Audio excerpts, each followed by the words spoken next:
The two questions I get constantly from friends and colleagues who are looking to take the NCIDQ exam are, when should I start studying and what study materials should I use? So in this video, I'm gonna walk you through my exact study schedule that helped me pass the NCIDQ exam.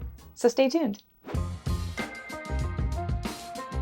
What's up, designers? My name is Kelsey. I'm an NCIDQ certified interior designer and the owner of 𝐂𝐻𝐿SY, a Manhattan-based interior design studio specializing in commercial spaces. My mission is to help other designers like you excel in their career while promoting transparency about the industry itself. I took the NCIDQ exam back in 2021. Let me paint you a picture. It was pandemic times. I had recently gotten rid of my sad little apartment in Manhattan to move back in with my mom and save some money. Work was really slow because all design and construction projects were basically at a standstill. So I saw that as the perfect opportunity to hunker down and study for the NCIDQ exam. And it worked to my advantage. I had the time to commit to studying. I couldn't physically go anywhere, so I had nothing to distract me and nothing else to do but study. And financially, I was in a place where I was willing and able to cough up the money to invest in study materials since I no longer was paying rent. At this current moment in time, which is 2024, both fortunately and unfortunately, you are not in the exact same position I was in, where you're faced with a global pandemic and have all the time in the world to sit in your room and study for weeks on end. But there are plenty of ways that you can make time and study in a strategic way that allows you to balance your work, your life, and your studying, which is an entire portion that I'll cover later in this video. As always, I have timestamps down below outlining all the main topics discussed in this video, so feel free to skip forward to any of those sections if you're looking for something specific. But as I recommend with all of my videos, it would be super beneficial to watch this whole video in its entirety because there may be some additional information or tips that could help you in your study journey. So without further ado, please step into my studio. Let's start with study materials. There are some things that are a nice to have, and then there are things that you need to have. If you only get one piece of study material, make it this. This is the NCIDQ Reference Manual, 7th edition, by David Kent Ballast. Although this is not something that is directly associated with CIDQ, it is the main book that they recommend, and the book that just about every single person swears by. Not only does this book cover every single topic that you will see on the exam, the way that the author approaches the questions or the ways of solving the problems is pretty accurate to the way that the test will expect you to answer the question. David also has additional study books like the Practicum Mock Exam and Professional Practice Questions. These are nice to haves and can provide additional practice questions, but they are not required to pass. I talk about this more in my NCIDQ test taking strategies video about why having this book specifically is really important. So if you haven't watched that yet, I'll add a little card here and I'll also put that video link in the description box if you want to watch it next. Another need to have is not a physical item, but a study group. Joining a study group has so many important benefits. It helps you stay on track with your studying by both providing a study blueprint for you and by ensuring that you actually stick to that blueprint. It connects you with other designers who are already studying for the exam and creates a sense of camaraderie. And if you have any questions or need help understanding something, you have other people that you can turn to for guidance. Because I was a member of IIDA, I joined their official study group. It was free for me, but if you're not a member, you can pay to join the group if they have any spots remaining in your local chapter. ASID also has a study group, as do other professional organizations. So if you're currently involved in one, I would ask if they have a study group available to you. If you aren't part of an organization or don't have access to a formal study group, the second best option is simply getting a study buddy who's also taking the test at the same time as you. The key here is accountability, because if you think you're going to have the discipline and willpower to study for hours each week for 3 months straight, not procrastinate, and read this 700-page book in its entirety on your own free will, you are absolutely lying to yourself. I really enjoyed the experience of the IIDA study group, mainly because reading the reference manual book was the equivalent to me of stabbing my eyes out with a fork repeatedly, and I definitely would not have stayed on track reading it without having someone to check in on me about it. I mean, look at this thing. It's fucking the size of a small child. 10-point font. Some people would say that this is a need to have, some people would say this is a nice to have, but the next study tool is Q Practice. 𝐂Practice is a website that has practice tests, vocabulary, and other additional study materials. I've heard from several friends that they really loved 𝐂Practice and they found it helpful. I certainly liked the practice questions portion of it. The catch is that 𝐂Practice is not cheap. I didn't even know about 𝐂Practice until about a month before my test was scheduled, so I didn't have a ton of time to integrate it into my own study schedule. But if I did know about it, I probably still would have only purchased a 1-month subscription for it because I didn't want to shell out hundreds of dollars for a few practice tests. But if you do have the financial means, I think 𝐂Practice could be a great additional tool in your tool belt. Although all of these study materials are great and they help me pass at least the IDFX and IDPX on the first try, something that I really wish I had was video content and examples of someone literally walking me through how to solve the problems and explaining those more difficult concepts to me. I'm a visual learner, as many designers are. That's why we do what we do. When I was studying for this exam, I frequently struggled to read the book and comprehend the information in here. I just compared reading this book to stabbing my eyes out with forks. Which again, I know I'm being very dramatic, it's not that bad, I'm not trying to discourage you, but I'm a right brain girly. I went to art school.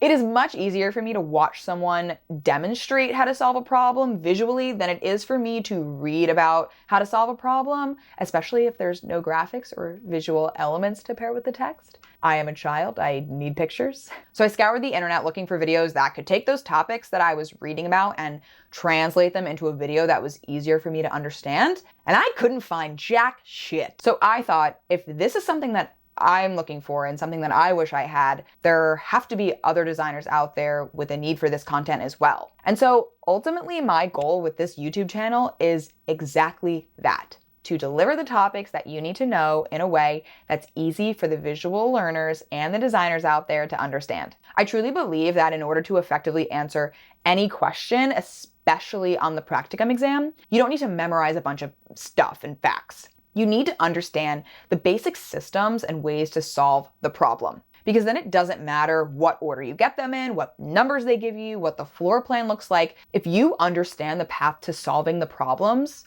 then you can solve them all. This is also why I'm currently working on an NCIDQ video study guide course. The hope is to build this initial YouTube library of topic videos and later integrate all of these into a comprehensive course that helps designers pass the exam confidently, and hopefully replace some of those other study materials that, in my opinion, are not as effective as they could be. So if you're interested in getting on the waitlist for this and to be notified when my official study guide course launches, then go down to this video's description box and click the link down there to be added to the waitlist. And also let me know in the comments what information or content you feel like is missing.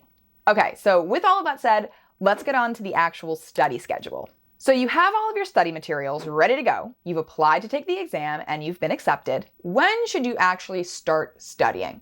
There is a lot of information to take in, so obviously the sooner the better. But realistically, 3 months is a good amount of time to study at a steady pace without having to cram insanely at the end.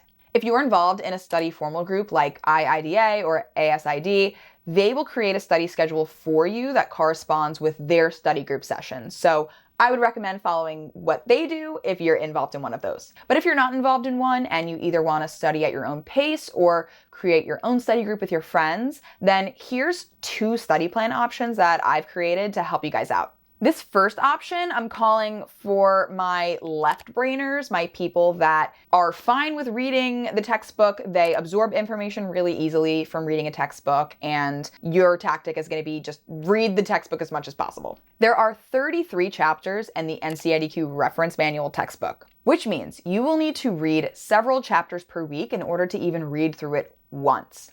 If you're the type of person who can sit down, read a textbook, and comprehend the material, then the approach I would recommend for you is to read that damn textbook.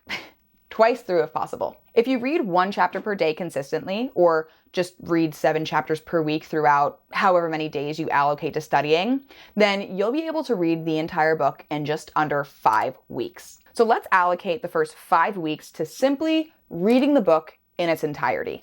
After you've read the book cover to cover, I'd suggest taking a practice test for each type, an IDFX, an IDPX, and a practicum case study. You can find these in either the supplemental David Kent Ballast books or on Q Practice. No need to time yourself for these first ones though. See how you do on those and identify which topics you struggled with, flag them in your book, and then go back and read the entire book once more while paying special attention to those topics that you struggled with on the practice tests. Take another 5 weeks for that to read the book again. Take another round of practice tests, an IDFX, an IDPX, and a practicum case study. And this time, give yourself the time restriction that you're gonna have on the real test. If you're passing these, then you're in great shape. If you're still getting hung up on a couple of the same topics, then use those remaining 1 to 2 weeks to only review those chapters. And even if you are in really good shape, if you have the time, I would probably still recommend doing another round of practice tests if you have them. Option 2, I'm calling for my right-brainers, or people like me.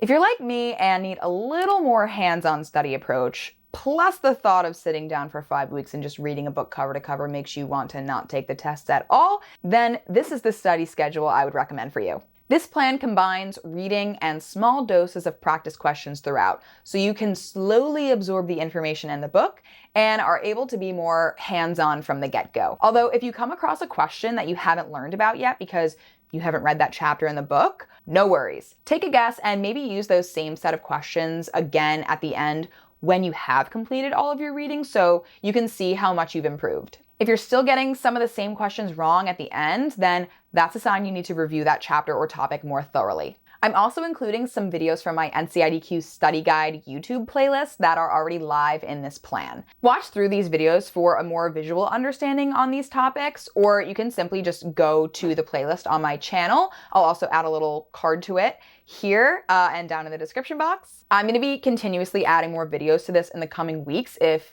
you're currently watching this at a very early point in this channel. So keep checking back for more videos to be posted.